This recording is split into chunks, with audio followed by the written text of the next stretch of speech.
you so very much. My name is Joe Biden. I am Joe Biden's husband.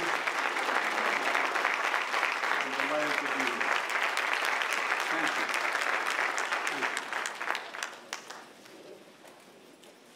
you. It is truly, it's not hyperbole to suggest.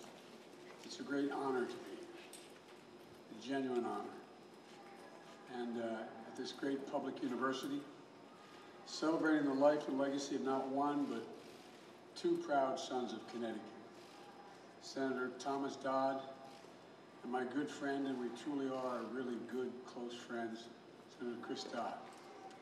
Chris and I have known each other for a long time, but if you'll excuse the point of personal privilege, as we used to say in the Senate, I saw up close how he fought for human rights, and I have known each other for a long time. But if you'll excuse the point of personal privilege, as we used to say in the Senate, I saw up close how he fought for human rights and human dignity in the Senate. Do you know my measure, Madam Ambassador, Ambassador Kennedy, you know what my measure is? People who tell me they care about people and then disrespect a waitress or a waiter. People who tell me they care about how, in fact, people are entitled to be treated with dignity and walk by someone at a shoe sign stand and suddenly say hello. People who do not do the just simply decent things for ordinary people. That's the real measure. I've never seen Chris, figuratively or speaking, walk by anybody. I've never seen him, nor his wife, nor his two brilliant, beautiful daughters. I remember the passion and eloquence that you brought to the floor, Chris, whether you were fighting for American families or serving as the Senate leading voice on engagement with Latin America and the Caribbean. And your brother, the ambassador, did a pretty damn good job as well. I think that the work this center is doing to bring human rights to the forefront of public understanding is making a real and immediate impact for all young people today. Well, you know, I think it's going to rate high among your family's many great and lasting contributions to the country, Chris. And I know this is truly a family commitment for the Dodds. So thank you for inviting me to be part of this. I think I really mean it. It's an honor to be able to be here. Of course, I owe Chris. I remember where, as he pointed out, we were both running for president back in 2007 with almost no cash in either of our campaigns. You let me hop a ride with you in a twin-engine prop plane, true story, from our Senate vote in D.C. to a Democratic debate in New Hampshire. We were on our way to the debate one other time, but the whole way up, we just laughed and told stories before we were debating one another. And then the next day, to get back to the Senate to vote, we had to flag down a young, remember this? Flag down a young senator named Barack Obama to get them to even open the airport. God's truth. Remember that, Chris? Here, he'd just been there 2 years. He was on my Foreign Relations Committee. I was chairman. I said, can you get the airport open for us? I used to kid Barack. I couldn't understand why he so soundly defeated me in that primary. And then I realized when he'd be introduced by the voice of God. I get introduced by Johnny Scanafrana. So it took a while for me to figure all this out. Luckily, Chris, I got to travel in a much nicer plane these days. And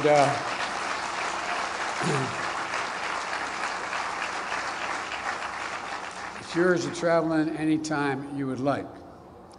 I want to thank a few more proud Connecticut leaders who've been spending time with me today. Governor Lamont, you're one of the finest governors in the country. I'm not being solicitous. That's a fact.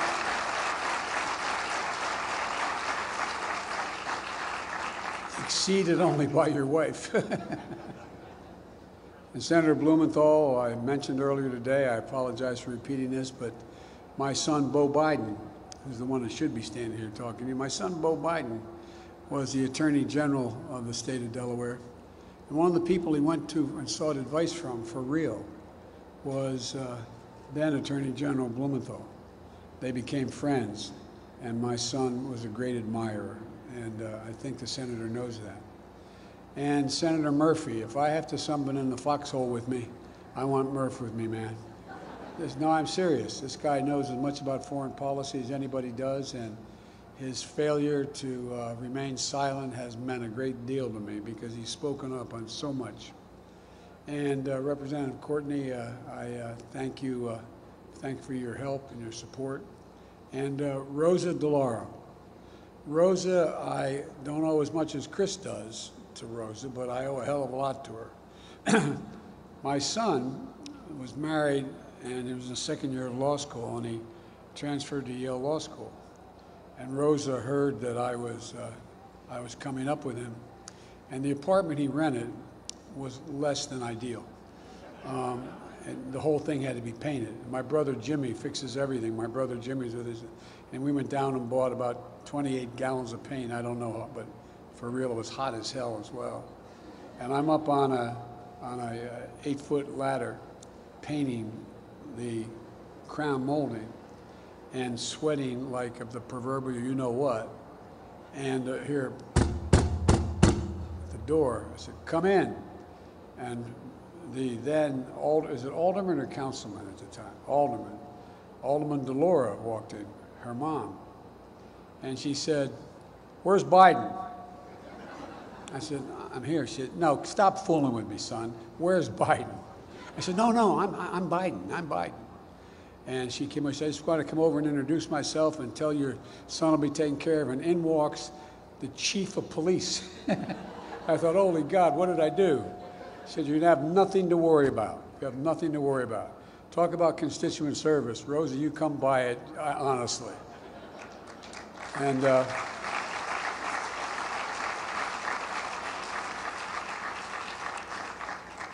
And Rosa, we've all, and I'm not being solicitous again, using that word twice now, we've all learned a great deal from you. I want to thank you for your long-standing dedication to related to the well-being of children and families, and for championing and expanding the child tax credit, which is a gigantic middle-class tax cut for working families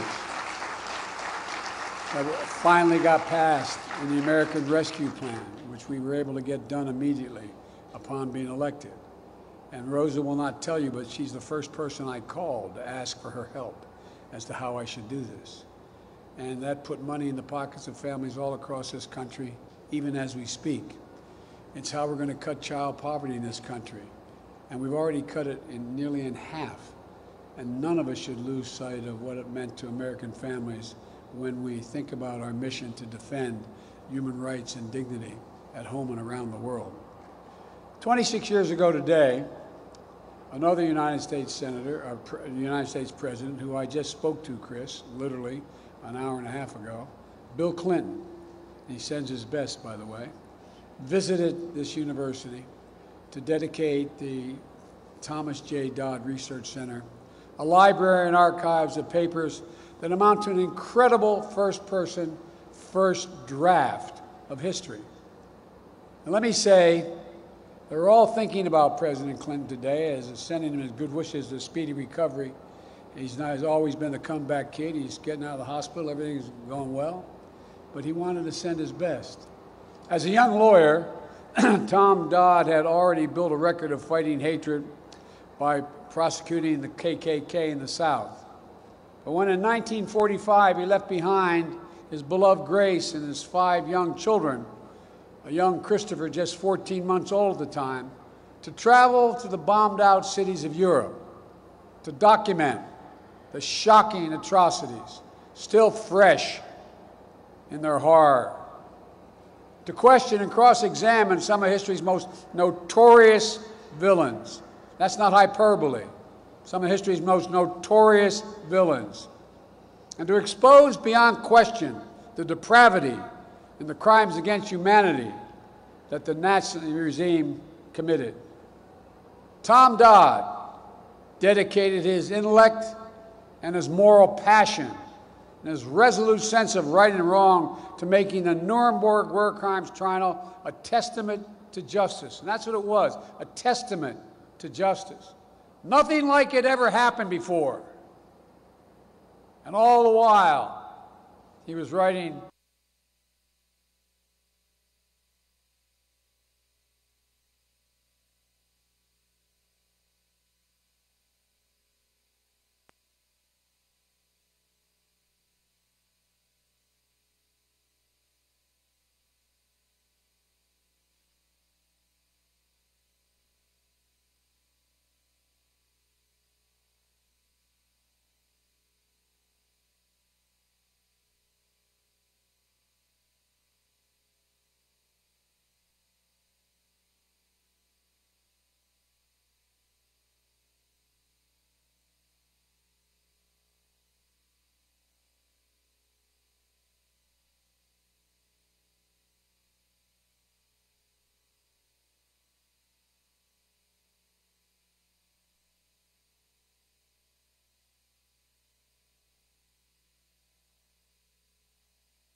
whether it's Dachau, Buchenwald, Auschwitz, or other camps, millions of Jews rounded up, along with members of other minority groups, thrown into camps, abused, used as forced labor, medical experimentation.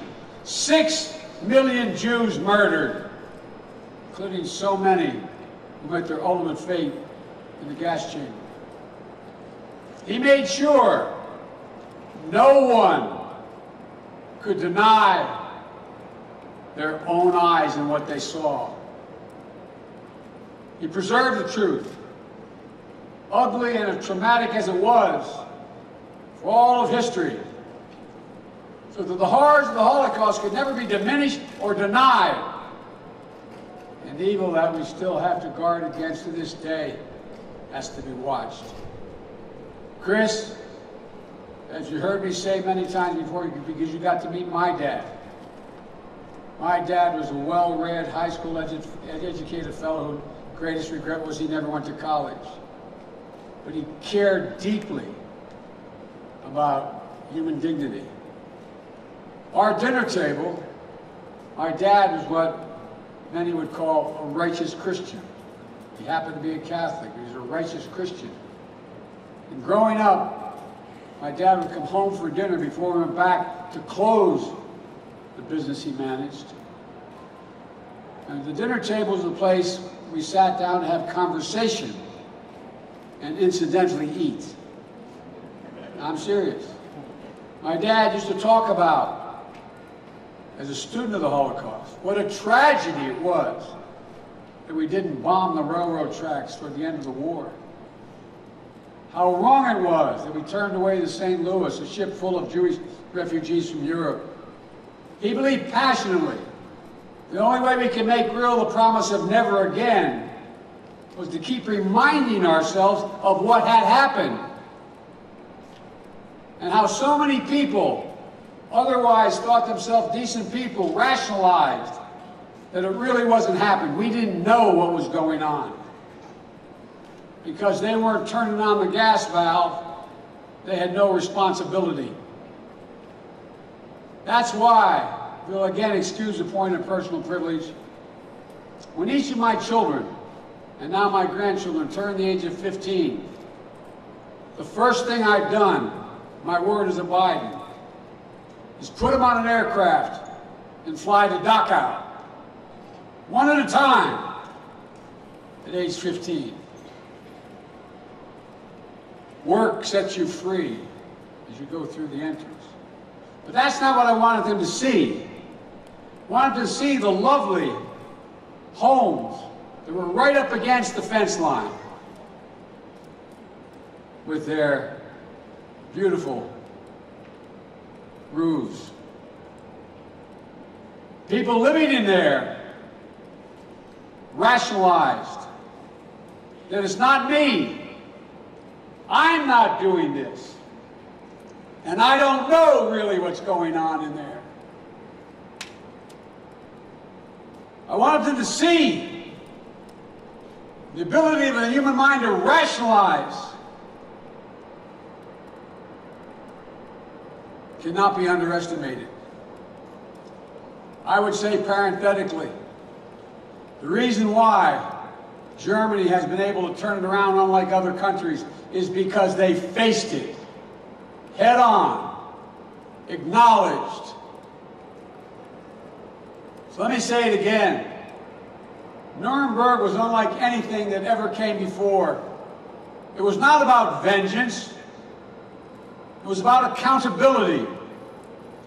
For only acknowledging the truth can we prevent the repetition of atrocities which are happening now in other parts of the world. It elevated our conception, as Chris said, of the rule of law. It set a marker for the future of justice, uplifted the importance of human rights in international affairs. We see it in the Nuremberg tribunals, the blueprint we see in those tribunals, the blueprint for future United Nations tribunals that would help deliver justice after atrocities committed in Rwanda, in former Yugoslavia. We see it in the values championed at Nuremberg, in the antecedents of the Universal Declaration of Human Rights, and the foundation of a rules-based international order, built out of the wreckage of 2 wars, world wars, not just to prevent us from destroying ourselves, but to actively build a better future. We see in the passion of a young prosecutor the commitment to prioritizing the human impacts of policies. The commitment carried through in his son's career of public service by all the students of this institute who have been inspired by the example. We need you. We need you badly. And as we look around the world today, we see human rights and democratic principles increasingly under assault. We feel the same charge of history upon our own shoulders to act. We have fewer democracies in the world today than we did 15 years ago. Fewer. Not more, fewer.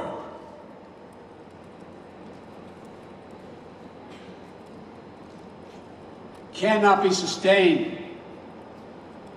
That's why from day one of my administration, I've taken concrete steps to put human rights back at the center of our foreign policy and reassert our moral leadership on the global stage. To lead, as Chris has so often heard me say, with the power of our example, not the example of our power. Chris and I served in the Foreign Relations Committee. We excoriated abuses elsewhere in the world and called for action overseas. But human rights, in some ways, stood apart from the domestic struggle of civil rights and civil liberties and equal justice here at home. Today, we know that our efforts to defend human rights around the world are stronger because we recognize our own historic challenges as part of that same fight. Leading by example means taking action at home to renew and defend our own democracy, to advance equity and promote justice, to defend the sacred right to vote, and free fair, and secure elections. Leading by example means not pretending that our history has been perfect, but demonstrating how strong nations speak honestly about the past and uphold the truth and strive to improve. We make the best case for gender equality, racial justice and equity, religious freedom, the rights of the LGBTQ plus peoples, and other marginalized communities around the world by practicing what we preach.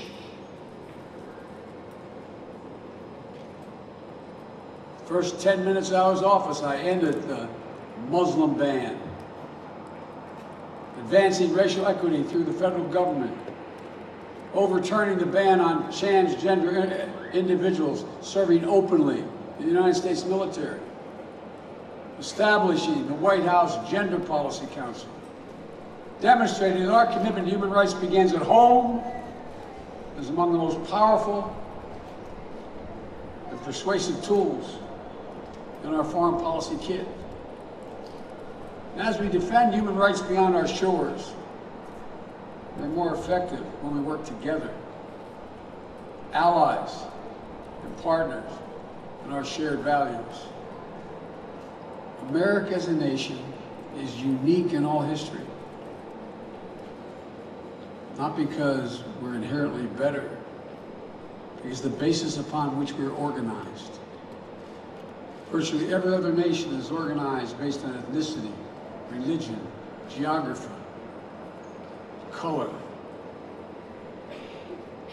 We're unique in all the world. We're based on one guiding principle. We hold these truths to be self-evident, but all men and women are created equal, endowed by their Creator with certain inalienable rights, including life, liberty, and the pursuit of happiness. We have never lived up to it. We've never, until very recently, walked away from it. ARC has always bent closer and closer to justice and inclusion. The moment we stop, the moment we rest, is the moment that our influence diminishes.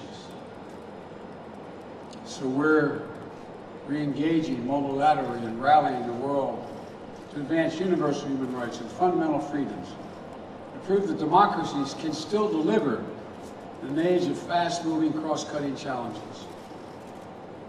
We have rejoined the UN Human Rights Council, which we walked away from. The United States of America last time didn't want to be part. I mean, just yesterday, we won an election. It's a new 3-year term that begins in January in that committee. We had to fight to get back on it because the world wondered, do we mean it still? The United States of America, do we mean it? In December,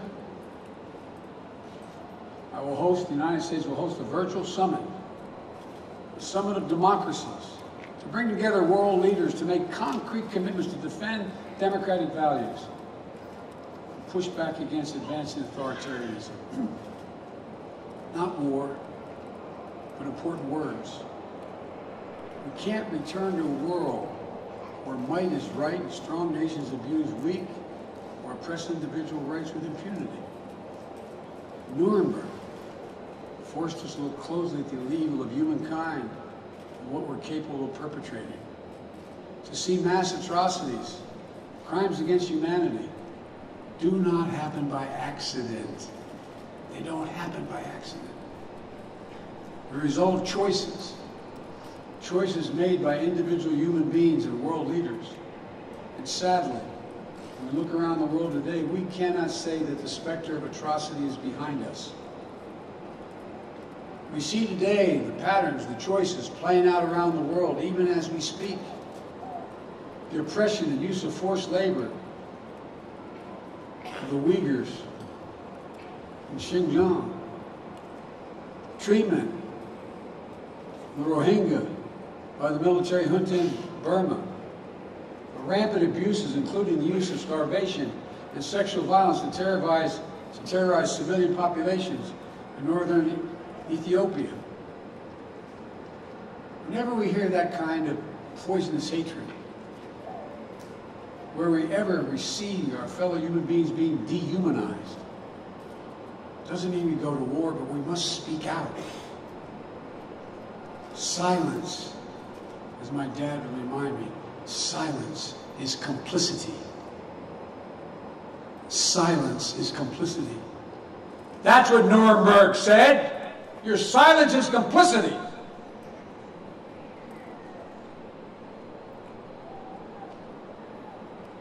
I've raised these issues personally with leaders around the world, our friends and adversaries alike. And I made it clear that no U.S. president should stand by when human rights are under attack and maintain their legitimacy. Those who we are, that's who we are as Americans. It's part of our DNA. We've fought, we've marched, we've sacrificed to ensure the rights are not reserved to just the wealthy or the powerful. They're God-given inheritance of every person on this planet by virtue of our shared humanity.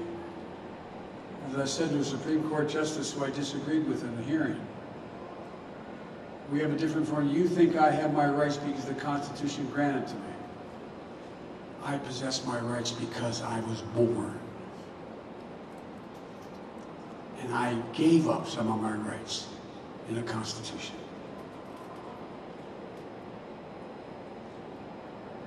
That's a radical idea at the core of the founding of our nation. As I said, that all men and women are created equal. We really are endowed by a creator with certain inalienable rights. And those rights don't flow from the power of the government. These rights exist for every individual, period. Period. It's the job of government to protect them, to uphold them equally for all people.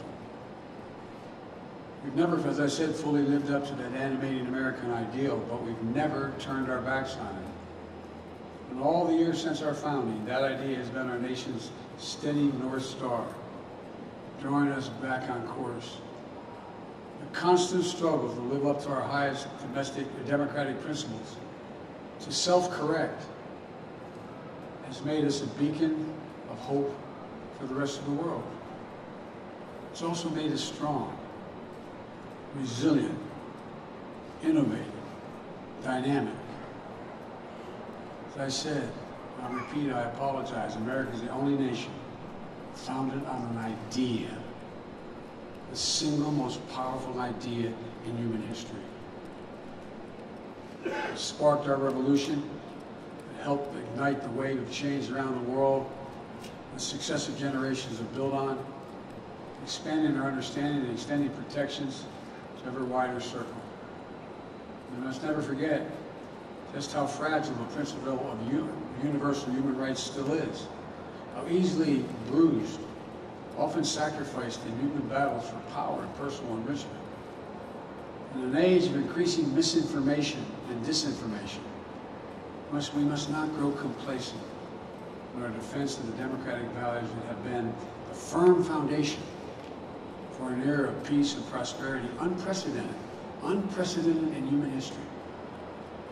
Attacks on truth are still the harbinger of tyranny.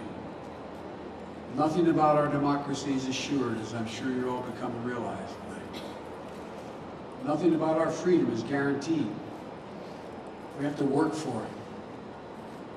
In those letters from Tom Dodd to his dear wife, Grace, reflecting his service at Nuremberg, he wrote, "Sometimes a man knows his duty so clearly, so surely, he cannot hesitate, and he dare not refuse it." Tom Dodd lived a life with a clarity of purpose.